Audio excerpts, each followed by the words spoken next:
maanta oo ay taariikhdu ay tahay 12 bisha 7 2023 waa xilligii wadanka Kenya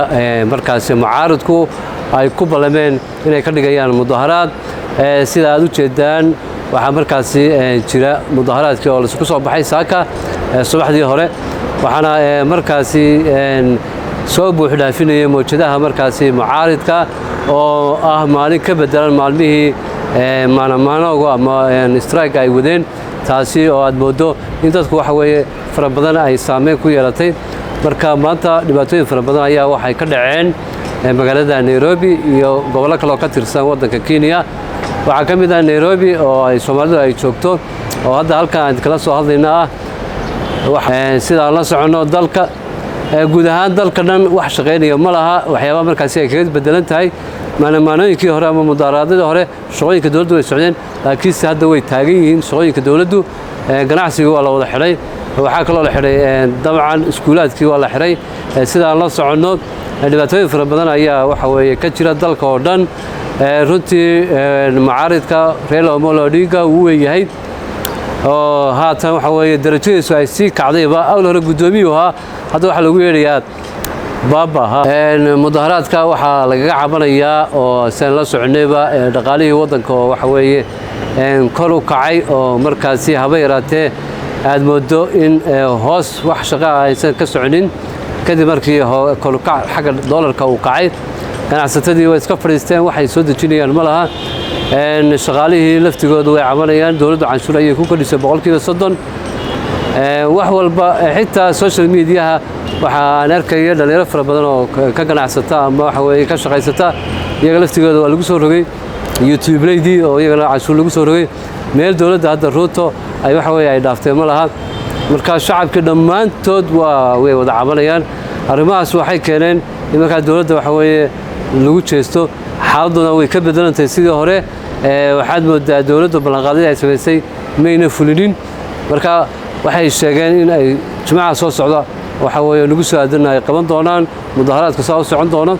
hadda waxa la sugayaa waqtigaas la hadlayo in Raila uu soo maro xaafadda Islii arkaysan dadkii waxa weeye xafiisadii way ka soo wada baxeen meeradii way soo wada xireen wadooyinka ay tuban yihiin la islaama hadlayo indhaha in ma cirka loo taagayaa runtii xaaladan haddii dawladda ay wax ka qabanin waxaad moodaa inay la mid noqon doonto mudaharaadadii guuga carabta loo bixiyo oo kale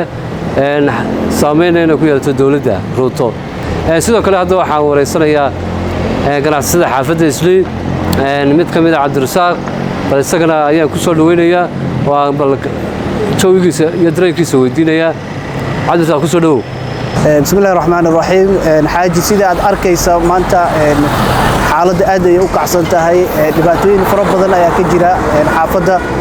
inkastoo la sii ogaa inay dhibaatooyinkan ay ka dhici doonaan maaragtay guud ahaan maalinka Arbacada ah marka aad ay u saameysay boob fara badan waa la soo sheegayaa qaybaha kala duwan ee xaafadda culays fara badan waa uu saaran yahay sida arkaysana suuqa guud ahaan waa uu xiran yahay culayska ugu weyn waxa waaye in dadka ay banaanada isugu soo baxeen ayadoo la og yahay maaragtay xaaladda guud si ay u qiimeeyaan ayagoo ka cabsanaya ganacsatadii in rabshadaha ay sii xoogeystaan laakiin rabshada ilaa hadda aad u weyn oo saameyntooda ay leeyihiin kama aysan xaafadda laakiin guud ahaan attentionka xaafadda aad ay u kacsan yahay soo sheegaya maaragtay in ay rabshado ka jiraan halkaas uu maaragtay hogaamiyaha Azimio Raila Odinga uu soo marayo laakiin xaafadda wadooyinkeeda aad ayaa loo buuxaa ayadoo la sugayo in uu soo maro halkan taas oo cabsi weyn ku abuuri karta dadka xaafadda iyo ganacsiga xaafadda haddana waxa la soo sheegay subaxii horeba in ay qof ku dhufteen midi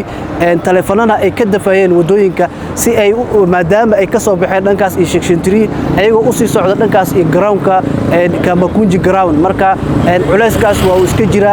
dhibaatooyinkaasna waa la soo sheegayaa marka guud ahaan xaafadda aad ay maaragta u kacsan tahay dareenka dadkana runtii bannaanka ayaa la isugu soo baxay wax ganacsi oo shaqaynaya iyo wax guud ahaan furanna ma jiraan